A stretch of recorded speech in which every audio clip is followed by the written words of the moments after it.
ನಮಸ್ಕಾರ friends, quarterly result ಚಾನಲ್ಗೆ ಸ್ವಾಗತ. ಬಜಾಜ್ ಫೈನಾನ್ಸ್ ತನ್ನ ಕ್ವಾರ್ಟರ್ 3 ರಿಸಲ್ಟನ್ನು ಪಬ್ಲಿಷ್ ಮಾಡಿದೆ. ಇದು ಕನ್ಸಲ್ಟೇಟೆಡ್ ಫೈನಾನ್ಷಿಯಲ್ ರಿಸಲ್ಟ್ ಹೋಗಿದೆ. ಇದು ಈಗ ಬಂದ ಕ್ವಾರ್ಟರ್ 3 ರಿಸಲ್ಟ್ ಕಾಲಮ್, ಇದು ಹಿಂದಿನ ಕ್ವಾರ್ಟರ್ 2 ರಿಸಲ್ಟ್ ಕಾಲಮ್, ಇದು ಹಿಂದಿನ ವರ್ಷದ ಕ್ವಾರ್ಟರ್ 3 ರಿಸಲ್ಟ್ ಕಾಲಮ್. ಇವೆರಡು ಕಾಲಮ್ ಹೋಲಿಕೆಗೋಸ್ಕರ ಕೊಟ್ಟಿದ್ದಾರೆ. ಡಾಟಾ ಕ್ರೌಡ್ಸ್ನಲ್ಲಿದೆ. ಎಲ್ಲಕ್ಕಿಂತ ಮೊದಲಿಗೆ ನೋಡೋಣ ಟೋಟಲ್ ರೆವೆನ್ಯೂ ಫ್ರಮ್ ಆಪರೇಷನ್, ಅಂದರೆ ಆದಾಯದ ಬಗ್ಗೆ.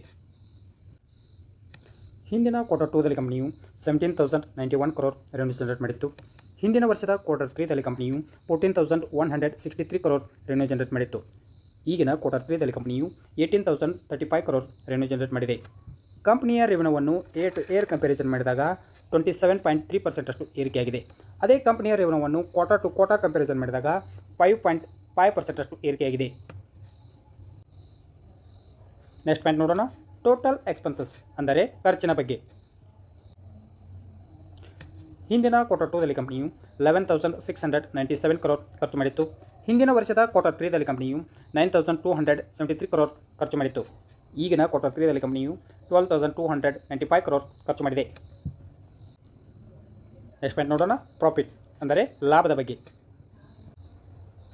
ಹಿಂದಿನ ಕ್ವಾರ್ಟರ್ 2ದಲ್ಲಿ ಕಂಪನಿಯು 4,013 crore ಪ್ರಾಫಿಟ್ ಮಾಡಿತ್ತು. ಹಿಂದಿನ ವರ್ಷದ ಕ್ವಾರ್ಟರ್ 3ದಲ್ಲಿ ಕಂಪನಿಯು 3,638 crore ಪ್ರಾಫಿಟ್ ಮಾಡಿತ್ತು. ಈಗಿನ ಕ್ವಾರ್ಟರ್ 3ದಲ್ಲಿ ಕಂಪನಿಯು 4,308 crore ಪ್ರಾಫಿಟ್ ಮಾಡಿದೆ. ಕಂಪನಿಯ ಪ್ರಾಫಿಟನ್ನು ಏರ್ ಟು ಏರ್ ಕಂಪ್ಯಾರಿಸನ್ ಮಾಡಿದಾಗ 18.4% ಅಷ್ಟು ಏರಿಕೆಯಾಗಿದೆ.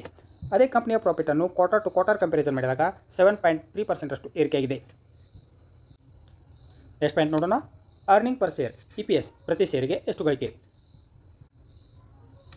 ಹಿಂದಿನ ಕ್ವಾರ್ಟರ್ 2ದಲ್ಲಿ ಕಂಪನಿಯು 64 rupees 66 paise. ಹಿಂದಿನ ವರ್ಷದ ಕ್ವಾರ್ಟರ್ 3ದಲ್ಲಿ ಕಂಪನಿಯು 59 rupees 42 paise. ಈಗಿನ ಕ್ವಾರ್ಟರ್ 3ದಲ್ಲಿ ಕಂಪನಿಯು 68 rupees 63 paise. ಕಂಪನಿಯ ಪ್ರಾಫಿಟ್ ಏರಿಕೆಯಾದಂತೆ EPS ಏರಿಕೆಯಾಗುತ್ತದೆ. ಅದೇ ಕಂಪನಿಯ ಪ್ರಾಫಿಟ್ ಇಳಿಕೆಯಾದರೆ EPS ಕೂಡ ಇಳಿಕೆಯಾಗುತ್ತದೆ. ಓವರಾಲ್ ಕ್ವಾರ್ಟರ್ ರಿಸಲ್ಟ್ ಬಗ್ಗೆ ಹೇಳೋದಾದರೆ ಪಾಸಿಟಿವ್ ನಂಬರ್ ಎಂದು ಹೇಳಬಹುದು. ನೋಡೋಣ ಮಾರ್ಕೆಟ್ ಯಾವ ರಿಯಾಕ್ಷನ್ ತೋರಿಸುತ್ತೆ ಅಂತ.